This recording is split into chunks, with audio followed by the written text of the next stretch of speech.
Արասապարյան տեղափոխվենք Էստոնիա, որտեղ վարչապետը վերջերս պաշտոնական այցով գնացել էր եւ այնտեղ նաեւ հանդիպում էր ունեցել Բալթյան երկրների հոգեվոր թեմի առաջնորդի հետ։ Վազգեն arczepiskopոսը նախ ողջունել էր վարչապետի այցը եւ ասել էր, որ հանուն խաղաղության ուզում է աղոթ խղել եւ նաեւ որ Հայաստանը իր հարևանների հետ հասնի այդքան բաղձալի խաղաղության, նաեւ ողջունել է դեպի Եվրամիություն Հայաստանի այս բարձրած կուրսը։ Մայրաթորը շատ սուր արձագանքեց, նաև անձամբ Գարեգինբն, ինչու է Մայրաթորին և անձամբ Գարեգինբային հունից անել խաղաղության համար arczepiskopos Միրզախանյանի այդ աղոթքի հորդորը։ Միշտ կաթողիկոսի վարքագիծը և Մայրաթորի վարքագիծը բանանելու համար միշտ հետ գնացիք և կարդացեք հոկտեմբերի 16-ին Սոչիի հայտարարությունը, որտեղ Վլադիմիր Պուտինը, Իլհամ Ալիևը և Նիկոլ Փաշինյանը պայմանավորվել էին 3 հարթություններով շարունակել հարաբերությունների կարգավորման գործընթացը Ռուսաստանի քավորությամբ։ Այն որ Ռոբերտ Քոչարյանն ասում է միջնորդի աթոռը տակից հանել ենք։ Եվ այդ հայտարարության մեջ կարևորագույն առանցքային հարթություններից մեկը կրոնական առաջնորդների ֆորմատն է։ Ինչպես։ Կաթողիկոսը, Ալլահ Շուքյուր Փաշազադե կարծեմ եւ Կիրիլը, պատրիարք Կիրիլը Ռուսաստանի։ Հիմա եւ որ այնտեղ Պուտինի հույսը Գարեգինբն է եւ Մայրաթոր Էջմիածինը իմ եկեղեցին ցավոք սրտի, որովհետեւ ըստ էության Հայաստանի իշխանությունները հրաժարվում են անել այն, ինչ իրենց պարտադրում են Ռուսաստանից։ Հայաստանի խորհրդարանը չի անում այն, ինչ իրենց պարտադրում են Ռուսաստանից։ Հայաստանի հետազոտական կենտրոնների ներկայացուցիչները, որոնք մեկ անգամ առնվազն իմանալով հանդիպել են Ռուսաստանում ադրբեջանցի գործընկերների հետ այդ Սոչիի հայտարարության համատեքստում, հրաժարվում են անել այն, ինչ պահանջում է Ռուսաստանը։ Դա կմնացել է ով կաթողիկոսը։ Ինչից է նեղվել կաթողիկոսը, երբ ուրեմն բարձրաստիճան հոգևորականը Էստոնիայում խոսել է խաղաղության պայմանագրից, խոսել է հարևանների հետ համակեցության եւ խաղաղության հասնելու խնդրից եւ խոսել է Հայաստանի Եվրամիությանը անդամակցելուց։ 3 բան, որոնք չեն մտնում ռուսական պլանի մեջ եւ սաստիկ ծանր է տարել Գարեգինբն, որովհետեւ դրանք Սոչիի հայտարարությամբ չնախատեսված վեկտորներ են, ել չասած, որ Դաշնակցությունը եւ հատկապես նրա սփյուռքյան կազմակերպությունները եւ նաեւ եկեղեցին միասնական նպատակ են դրել Հայաստանի իշխանություններին այսպես ասած բոյկոտել արտերկիր կատարած որևէ ուրեմն այցի ընթացքում եւ ցույց տալ աշխարհին, որ Հայաստանի իշխանությունները չեն ընդունվում հայ ժողովրդի կողմից եւ չեն ներկայացնում հայ ժողովրդի կամքը։ Հայաստանի իշխանությունները հայ ժողովրդի կամք ամբողջությամբ չեն կարող ներկայացնել։ Հայաստանի իշխանությունները կարող են միայն ներկայացնել Հայաստանի հասարակությանը առավել եւս իրենց ընտրազանգվածին, որը այս տարիներին համարվում է պաշտոնապես համանդրությամբ մեծամասնություն ձևավորած ընտրազանգված։ Հիմա այս կտրվածքով ուղղակի սարսափելի է, երբ քո մի թեմի առաջնորդ, Շիրակի թեմի առաջնորդը, Տաուշի թեմի առաջնորդը կարող են ամենատարբեր քաղաքական հայտարարություններն անել, դու դրանց չարձագանքես, բայց հանկարծ ուրեմն Բալթյան մի հանրապետությունում ԵՄ անդամ երկրում քո թեմի առաջնորդը նույնքան բարձրաստիճան եկեղեցական խոսի Հայաստանի Եվրամիության անդամակցությունից, խոսի խաղաղություն հաստատելու անհրաժեշտությունից, խոսի խաղաղության պայմանագիր ստորագրելու հրամայականից ու դու հուզվես դրանից։ Դուք ասում եք չարձագանքես, երբ որ Տավուշի թեմի առաջնորդը օրինակ իշխանապողության կոչեր էր անում կամ ակցիաներ էր անում ամենատարբեր։ Կներեք, Շիրավի թեմի առաջնորդը փառաբանում էր Ստալինին, որը եկեղեցուն ունես զրկել է, եւ նույն հոգեվորականը մի ժամանակ հայոց պետությանը այս դժվարությամբ ստեղծված արյան ու մակարումով ստեղծված պետությանն ասում էր եկեղեցուց վերցրած բոլշևիկների բոլոր կոմունիստների վերցած բոլոր ունեցվածքները, իդ վերադարձեք բոլոր արտադրությունները տվեք եւ փոխհատուցեք կրած վնասները, հենց նույն Աջապահյանը։ Ինքը եկել է կոմունիստական կուսակցության կողքը նստել է եւ փառաբանում է կոմունիստական կուսակցության երբեմնի տիրան Ստալինին, նրա մեթոդները ու եկեղեցին լռում է։ Հիմա ստացվում է, Մայրաթորը որ եկել թեմի է։ առաջնորդը կամ Դավուշի թեմի առաջնորդը կարող են քաղաքական Դե ես ելույթներ ունենալ, իսկ ինչ որ մեկ այլ թեմի առաջնորդ չի կարող իր կարծիքը հայտնել։ Սիրելիս, հոգևոր դասում լուստրացիա է։ Ուղղակի բոլորը ստիպված են խաղալ բաց առանց դիմակների։ Եվ նրանք, ովքեր գտնվում են Սոչի հայտարարության թիրախում, նրանք պարտավոր են դատապարտել այն հոգևորականներին կամ մտահոգվել եւ քննադատություն չեսել այն հոգևորականներից, որոնք ոչ թե Նիկոլ Փաշինյան են պաշտպանում, այլ ուղղակի պայքարում են մի լուսավոր օրակարգի դեմ, որի նպատակը խաղաղությունն է, հարևանների հետ խաղաղության հասնելն է, պատահական եք համարում ուրեմն նույն օրերին, լսեք, մեր երկրում վերջին օրերին տեղի ունեցողը բոլորը շղթայաբար կապված են։ Կապված է նա,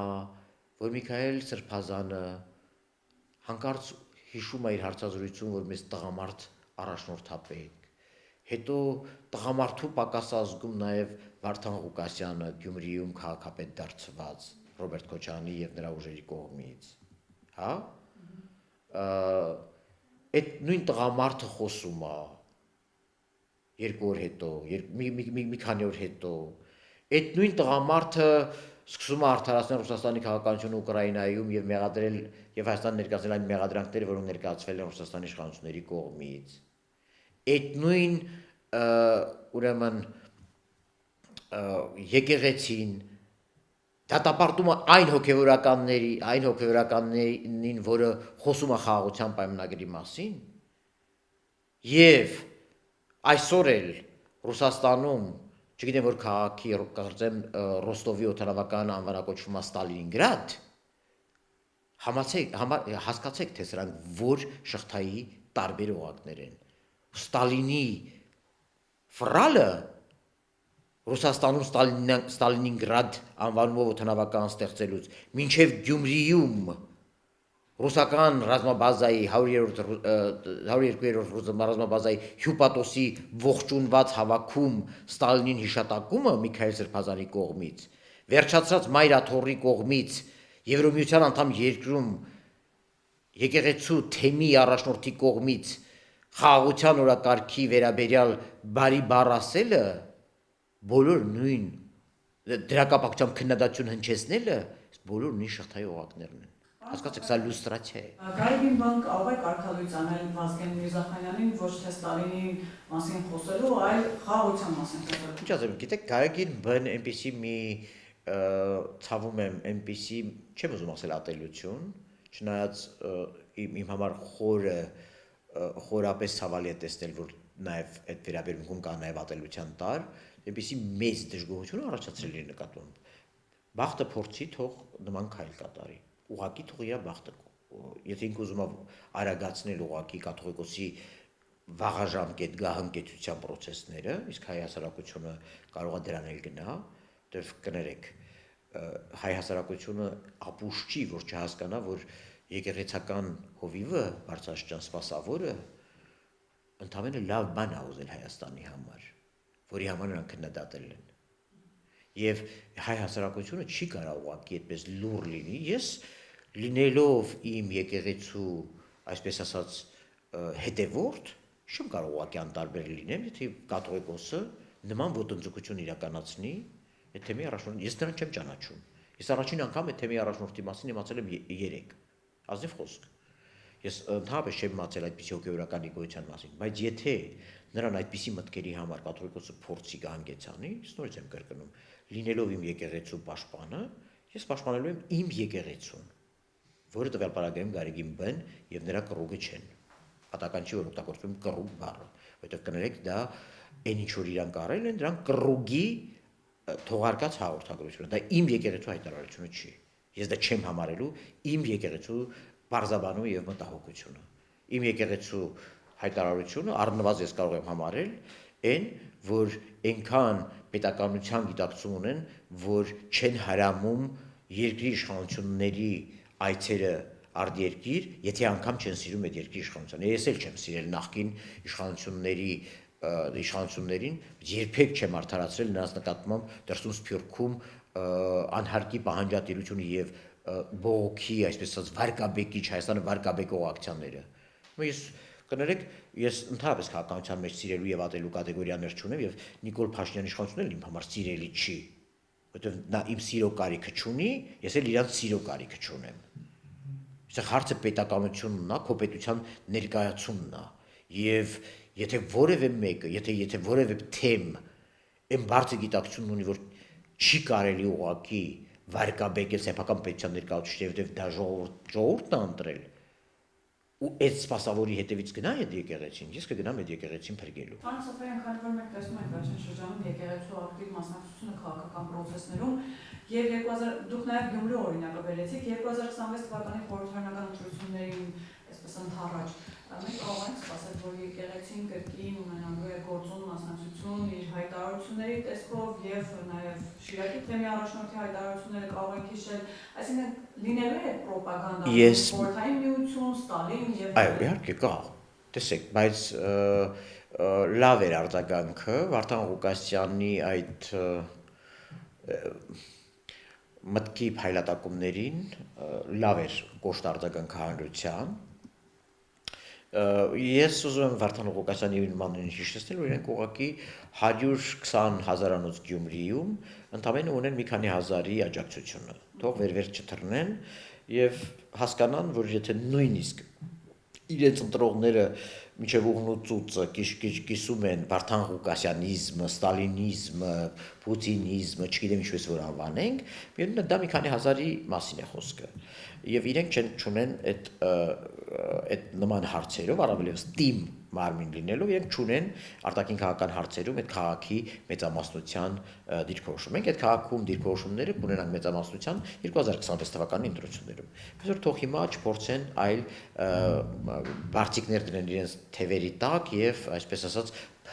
մեծատառի կերպարանք ընդունեն։ Խորհրդարանական ընտրությունների մասնակցություն ունենալու են իրենց հայտարարություններով միանշանակ, բայց դուք ասում եք եկեղեցին։ Ես ասում եմ եկեղեցու համար չափազանց ռիսկային է եղել, բայց վերջնախաղը ա եղել սրբազան շարժումը։ Եկեղեցին դրանով ոչ միայն տապալեց իր խաղը, այլ նաև դրանով պարզ դարձավ առավելագույնի, վերջո եկեք չմոռանանք եւ եկեք չհերկենք էլի, մինչև շարժումը Բագրատ Գալստանյանը ուներ բավականին պոզիտիվ ընկալում։ Հանուն արդարություն, ես որպես Տավուշցի եմ ասում ձեզ։ Նա շատ տարբերվող է եղել որպես հոգևորական։ Եթե, ասենք, ամենատարբերվող հոգևորականը, այդ թվում եւ Տավուշում պոզիտիվ ընկալում ունեցող հոգևորականը, կարող էր խաղը այդքան այդ մասշտաբով տանել, ուրեմն իմացեք, որ դրանից ավելին դա եկեղեցու առավելագույնն է եղել։ Ես այդ խաղը շատ առանձնիվ եմ համարել նաև Բագրատ Սրբազանի մասով, որովհետև կաթողիկոսը մի հարվածով մի քանի նպատակ խփեց, նաև այսպես ասած վերացնելով հետագա կաթողիկոսի ընտրության հարցում այնպես հակառակորդներից մեկին, որը կարող էր եկեղեցական շրջանակներում աշխատանք տանել, կամպանիա տանել, ունենալ ջուր հեղինակություն, ի վերջո այնտեղ սրբազանների մի խումբ սկսած Շիրակի թեմի առաջնորդից մնացածներով ավարտած նրա կողքին կանգնեցին նույն սրբազան շարժման օրոք։ Հիմա եթե առավելագույն կրակոցը սա է ու դու դրանով սասանել ես արդեն եկեղեցու հիմքերը, Գարիկ կաթողիկոսի համար սա կարող է լինել ոչ միայն ինքնասպանության կրոնական, ոչ ֆիզիկական իմաստով, քաղաքական ինքնասպանության, այլ ամբողջ եկեղեցին ոչնչացնելու եւ մեծ ցնցումների տակ դնելու քայլ, եթե եկեղեցին բացահայտ մտնի այդ գործողությունների դաշտ։ Կլինի դա իշխանության կողմից, թե կլինի դիմության կողմից, որովհետեւ մեկը իրան չի էլ ասում մասնակցի իշխանությունների կողմից, որևէ մեկը։ Եթե դուք աշխարհիկ կուսակցություն եք, պետության կառավարմանը մի խառնվեք։ Դա է ասում Հայաստանի Հանրապետության Սահմանադրությունը։ Դուք իրավունք չունեք, դուք աշխարհիկ կառույց, աշխարհիկ պետության մեջ գործող կառույց եք, միգուցե բացառիկ առաքելությամբ պատմական, որը ես էլ եմ ճանաչում, հետևորդների մեծ մասներ, ամբողջ հետևորդներն են ճանաչում, որը նաև, այո, միգուցե կարող է մեր համար պիտի մի փոքր բարձր կարգավիճակ ունենա, բայց կներեք, դրանով հանդերձ մենք միևնույնն է, չենք էլ ուզում, լինելով այդ եկեղեցու հետևորդ, չենք էլ ուզում եւ չենք էլ թույլ տա քիթներդ խառնեք եւ կրոնապետություն սարքեք Հայաստանը եւ չլինելով մանդատ ունեցող չընտրված մարդիկ հանկարծ ձեր վրա փոշի նստի, որ դուք կարող եք, այսպես ասած, պետական գործերում պետության անունից վճիռներ կայացնելու, որոշումներ կայացնելու իրավունք ունենաք։ Չի լինելու դա։ Լինելով այդ եկեղեցու հետևորդ, խոնարհվելով իմ տատիկների, պապի, որոնցից ինձ փոխանցվել է այդ եկեղեցու նկատմամբ եւ հավատը, եւ ակնածանքը եւ այլն։ Բայց այս ամեն ինչով ես կարծում եմ, որ ուղղակի եկեղեցին իր վերջնախաղը խաղացել է։ Ուղղակի հիմա, եթե դուք ասում եք, այս հայտարարությունները փորձում եք կապել 26 թվականի ընտրություններից, ես կարծում եմ ավելի ստվերային կլինի այդ ազդեցությունը, որովհետև այս ռեակցիան, հանրային ռեակցիաները, որ ստանում է եկեղեցին, դա նաև զսպաշապի կա լինելու նրանց։ Եվ հանրությունը նրան պիտի ասի, այո, տեղներդ նստեք, դուք ձեր աղոթքը Հայաստանի համար, Հայաստանի ժողովրդի համար, չեք ուզում, չգիտեմ, միայն ձեր համար աղոթեք, չգիտեմ, բոլոր դեպքերում նրանց հոգևոր ծառայությունը ունի շատ կոնկրետ որոշակի կանոնակարգում, իրենց կանոնադրությամբ, կանոնակարգերով եւ թող բարի լինեն դրանով զբաղվեն։ Նաև դա, արամացույց